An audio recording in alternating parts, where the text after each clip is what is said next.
Jamani, wiper. Karibu, Your Excellency. Tafadhalini tuketi. My brother Gideon Moi, Senator Baringo and Chair of KANU, our party chair, Madam Agatha Solitei, National Director of National Elections Board, and the Elections Board here, I can see your team is here, Uma Matemu and others, your Vice Chair, Waheshimiwa wabunge, mabibi na mabwana, our media, welcome to SKM Command Center. I think by now this place is not new to all of us. Today, I want to be very brief. I know the country is almost at a standstill, with a lot of expectation, a lot of anxiety, and I want to ask all of us to please relax. Please relax.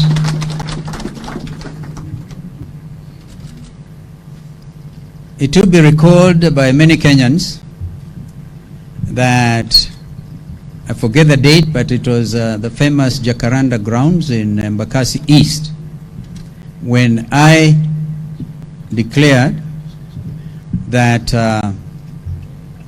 I was willing, ready and able to say my brother Raila Odinga Tosha for a third time.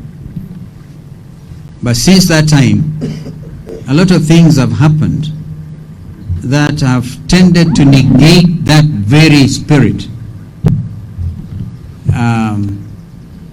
Recently I went on a tour of Mombasa through Makwiny and Taita Taveta counties and a bit of Kwale, received in Mombasa by very enthusiastic Kenyans who are telling me, we will not allow you to go and do that interview.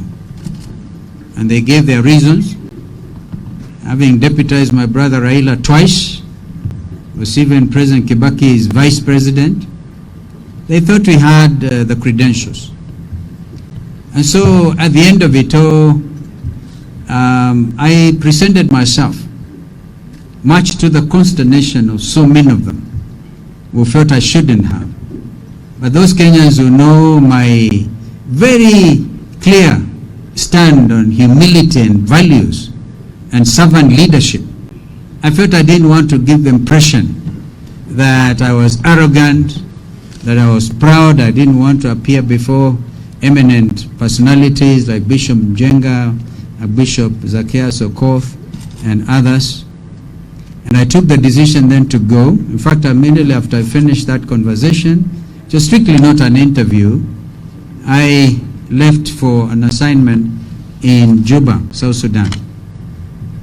And when I was there, I tried to follow what's going on, and that this matter of who will be Raila's running mate will actually be resolved by Raila himself, myself, postman.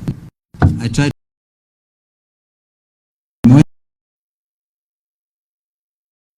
Moi has been a very key member of the council established and the Azimio.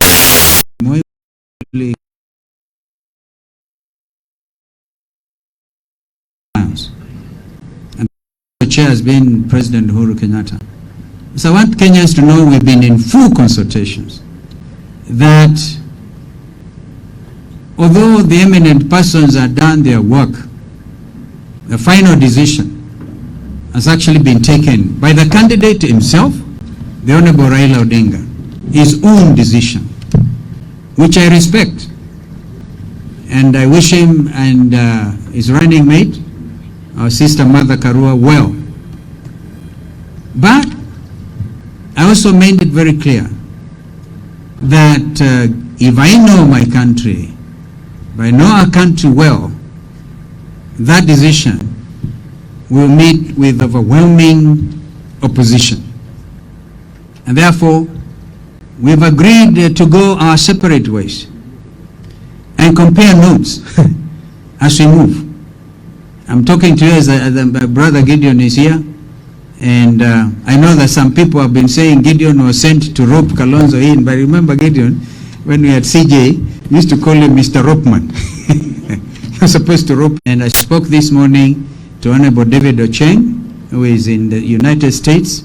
Must have been very early for him, and he's fully with us in these things. So, in order to go our separate ways, the options are obvious, that we need to revisit the matter of the coalition under the Political Parties Amendment Act. And my honest opinion, and this is what I'm going to follow through after this, is OCA continues as originally established, Azimio continues as established, originally established, and we move on. We move on. Compare notes. We have a business here to save this land, to rid this land of corruption, to rid this country of negative energy, hatred, and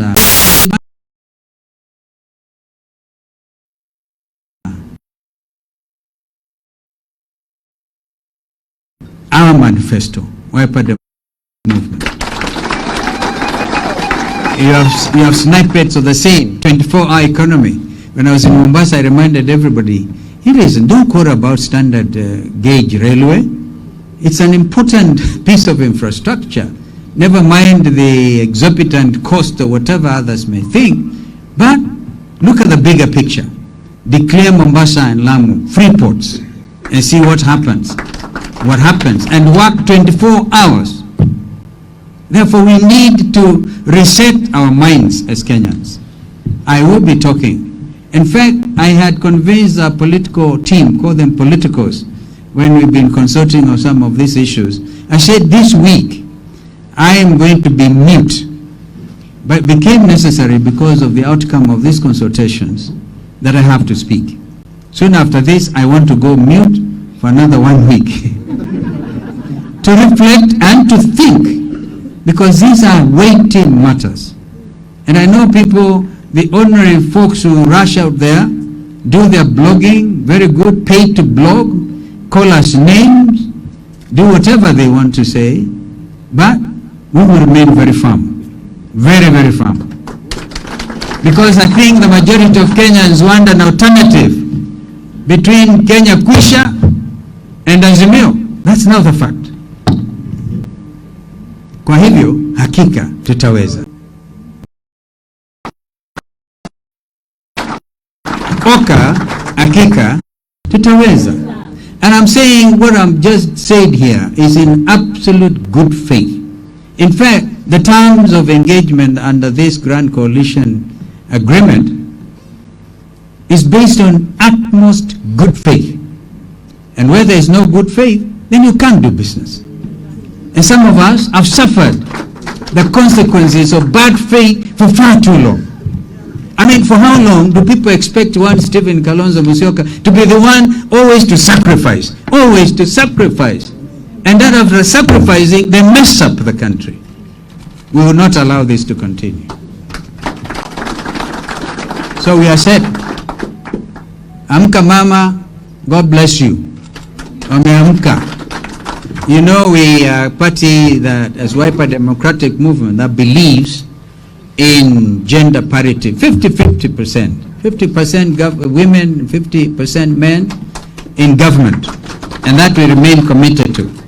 Therefore, I must thank our elections board because, and I think the chair herself will say that, look at the history that we have walked since Kasarani, when, in my view, we had probably one, if not the best, organized National Delegates Congress. I see a governor candidate for Tharaka Nithi, Nyamu Kagwema, agreeing, because I think he joined from that point. And so the mandate was given to me to run for president, to negotiate with others. And when became, and remember Kenyans, I said, this time I will negotiate for myself. Because we have suffered injustice in the past.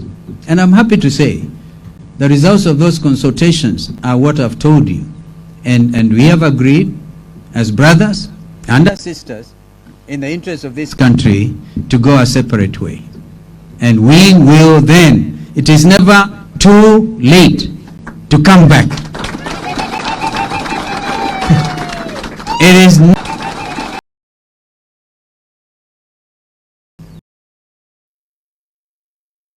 country.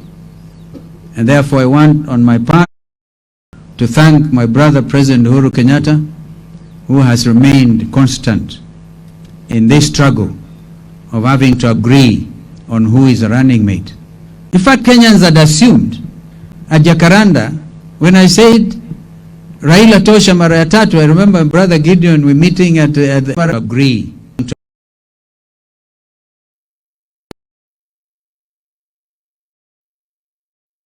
People did not expect the contest and then a dragging through the mud of one who has selflessly said this country is more important than all of us. Now I'm saying Kenya is important, yes, but those citizens living within our boundaries have a duty and responsibility to our citizens live, but those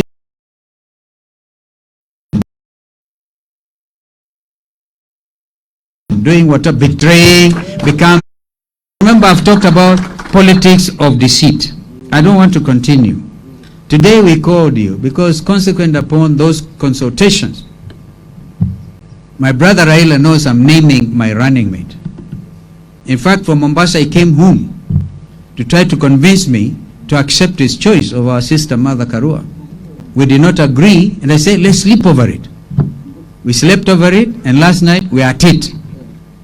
We did not again agree, so this is why we agreed that you will name Mother and I will name my running mate today as within. So ignore the interviews and my running. No issue was me and my brothers, President Uhuru and my brother Gideon Moi. So it so happens that my name, as we speak, is before the Independent Electoral and Boundaries Commission as a presidential candidate for Wiper Democratic Movement. And that is a legal position. I know some people have expressed doubts about what can happen. To be honest with you, I'll be very frank and open. If Oka had not been messed up under this legal situation, I would have convinced my brother Gideon to be my running mate. I can tell you that. I still may have to. I said, the way forward is open, very open. And I'm going to lead in bringing this country together. Some people have very mistakenly argued, oh, now this is taking us back to 2007. If you are that type of a Kenyan, allow me to say, shame on you. With a lot of respect. And you want this country to go back to post-election violence of 2007? Why don't you, even if you want to be tempted to think that way, why don't you give me credit that I actually brought order to the country and stop the killing?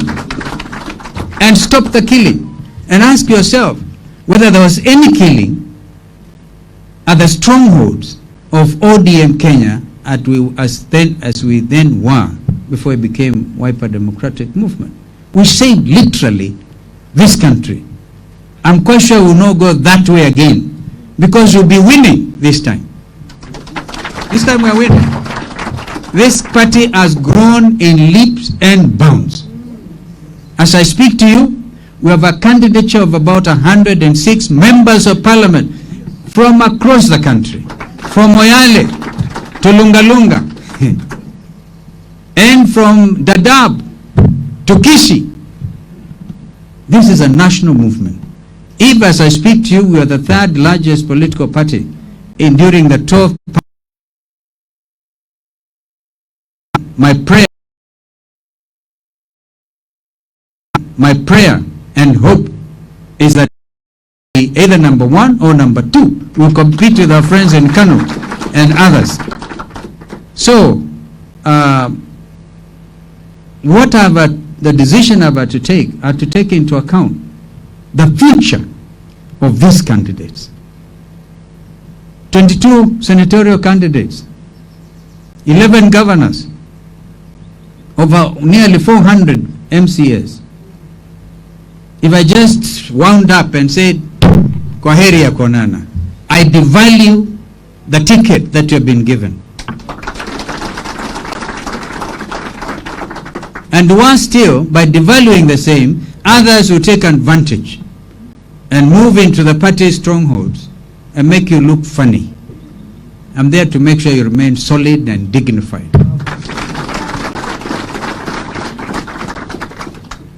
I think that was some very brief remarks so that Kenyans know. That's why I say relax. There's no hostility here. This is brotherly contest and others. But as we move on, we'll keep reviewing our position. But if I live in this country, if people are saying strength of Mount Kenya region, Lower Eastern, I don't know which other part, they are going to be shocked. I am from the mountain on the eastern side. Actually neighbor to Professor Kithure Kindiki, whom I've mentored, a wonderful young Kenyan, Professor Kindiki. I actually appointed him secretary to Ministry of Constitutional Affairs, where our founding Secretary General, the late Mutula Kalonzo Jr. Mutula and Kindiki worked very closely together. And so, he did his best. I wish him well. Unite this country is our business. We're going to unite. So, if the other side, Kwanza or something, had given it to Professor Kithure, they would have given it to me, because we're just divided by River Tana. And so when I say I'm from the eastern side of the mountain, they'll be shocked if I beat them completely in the mountain. Some of them said, I said I'm Kikuyu, I'm going to say I'm Luo or something. But the truth of the matter is, understand every Kikuyu word you speak. And it is not because I learned it, but because it is the way it is. You pick it. The same kind of conversation. So I do not bore you. Allow me then to now give you my nomination as my running mate during the August 2022, August 9 election. I am pleased to introduce my brother Andrew Letepa Sunkuli. But who is Andrew Letepa Sunkuli? You may wish to ask me. You congratulate him later. I'm not through with him. I'm not through with him yet. Andrew is a 59-year-old native of Narok County with a zest for life and community service. His life and career is underpinned by desire to transform the lives of ordinary people. As a grassroots community leader, he has a conviction that through education and empowerment, any individual household can rise to their full potential, regardless of where they start their lives from. And please accept that he's a member of the Mark community. One community that have been marginalized from the colonial times up to now. The business center, because it is their land. What is academic history reads as follows. From May 1985 to May 1988, now I actually read in the first person singular. I undertook my undergraduate studies at Kenyatta University in Nairobi, where I graduated with a bachelor's degree in education with major degree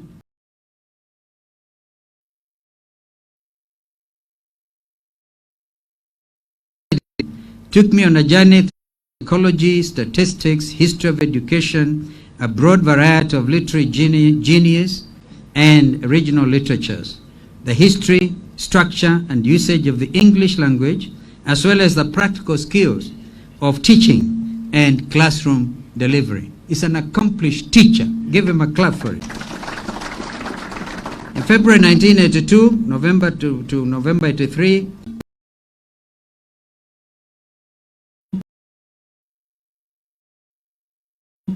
Kenya for my advanced level high school education, where I majored in English, Divinity, and Kiswahili, which is a language spoken by 200 million people in Eastern Africa. And I graduated with top scores. I wish it was me, but it's in the first person singular. January 78 to November 81, I attended Kilgoris Secondary School in Kenya, where I completed my certificate of secondary education with a Division 1 score and emerging the top student that year in the entire province. In 1988 to December 88, I was employed by the National Teacher Service Commission and posted to a prestigious high school known as Kabarak High School, where I had a short stint as a teacher of literature and English language. I actually interrogated him, Brother Giddy, on this matter under a tree. I asked him to, as a literature student myself, and I remember some of the set pieces. I gave him one of the soliloquies in the Shakespearean tragedies, and it started like this. One of those serious soliloquies. It says,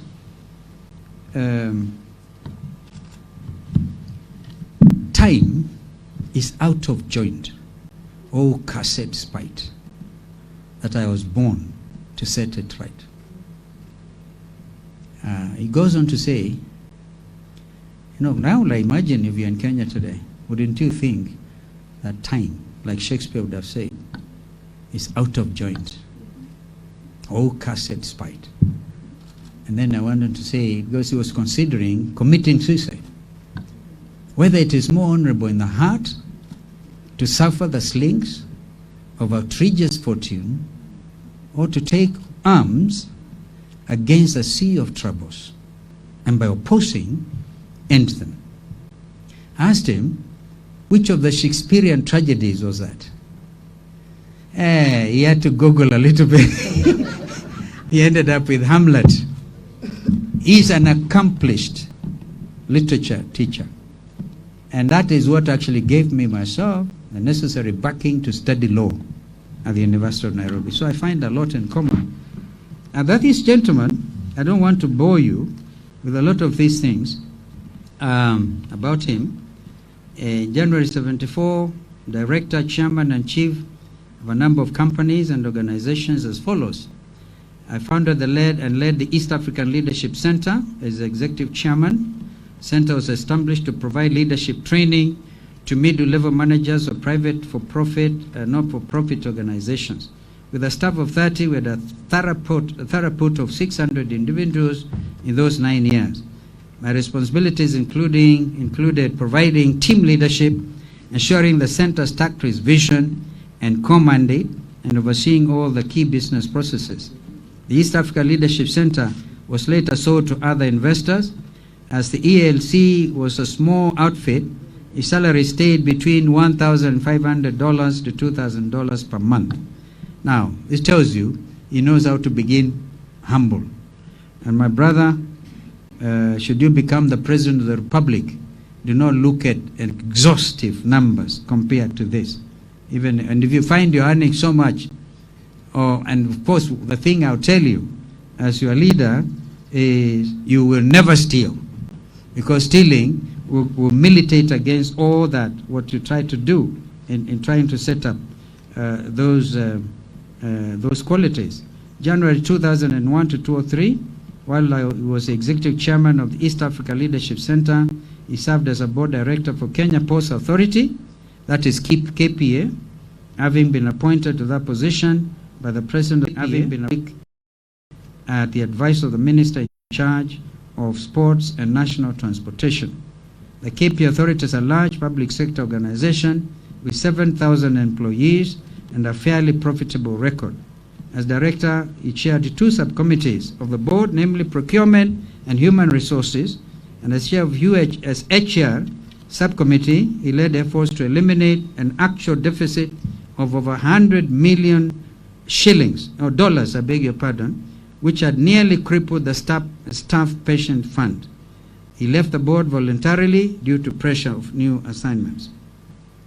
And 2003 to 2006, he was Chief Executive Officer and Principal Owner of Rappas Publishing, a company a friend and I established to help the government of Rwanda to publish school books under a new post-genocide curriculum.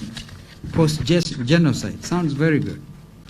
And using part of the staff of 50 teachers, we wrote and published from scratch textbooks for the entire primary school system.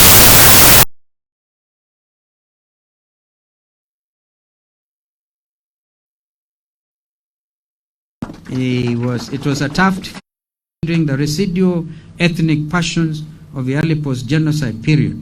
On the other side, he provided consultancy services to the New Times of Rwanda, which then was a weekly newspaper and the only English newspaper language paper in Rwanda. We helped turn it into a daily, and it's still the must-read newspaper in that country today. When he completed the Rwanda assignment, he created at least 10 editors in a country which had no book publishing industry and handed over the local business there to the nationals. Now, gentlemen, an accomplished publisher. So, political work. I came from a fairly political family, and so I'm never too far from political action. His other brother, you may remember, is Julius Nkuli, who is running as Member of Parliament for Kilgoris on Kano ticket. I've been he's been involved in many political campaigns on behalf of the candidates at all levels of the electoral chain. In 2007, he played a key role in creating and implementing a communication strategy for the Kibaki Tena campaign. Kumbe, you are not even with us. Okay. Okay. And then in 2013, he ran for the seat of Narok Senator as an independent candidate, where he became a very strong second. Actually, he won. And I know the people who stole from him. That's why he earned the title. He earned the title Senator Bila Deni. Ana Deni mtu yoyote.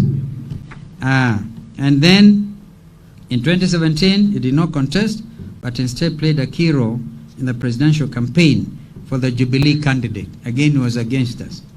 Currently, he's a candidate for the Narok senatorship on a Wiper Democratic Movement ticket, from whence we have convinced, we have actually managed to convince him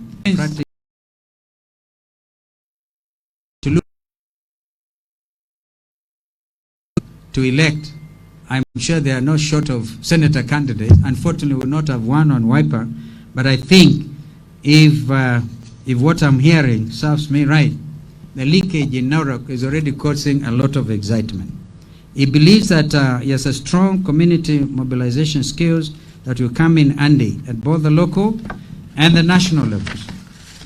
So, who am I professionally? He asked that question of himself. I consider myself to be 1, a teacher, 2, a publisher, 3, a writer, 4, community worker, 5, businessman, and 6, a politician. He has authored or co-authored the following titles. Number 1, a dictionary of oral literature. Number 2, a guide to betrayal in the city. I would like to read that again. Number 3, a guide to things fall apart. That's by Chinua Achebe. Number 4, sing me a song. Poems for primary schools. Number 5, the hero and the dream. A short story. Number 6, stories and poems in anthropologies. 7, many articles in newspapers. He's a family man and a devoted Christian. Devoted family man, devoted Christian with a wife and children. He likes extracurricular activities and interests. When he's not working, this is international travel. If he was a member of the 12th Parliament, he'll probably be arriving from Dubai, traveling. So, this information given this resume is correct to the best of my knowledge and recollection. Let's give Mheshimiwa Andrew Letepa Sunkuli a very big hand.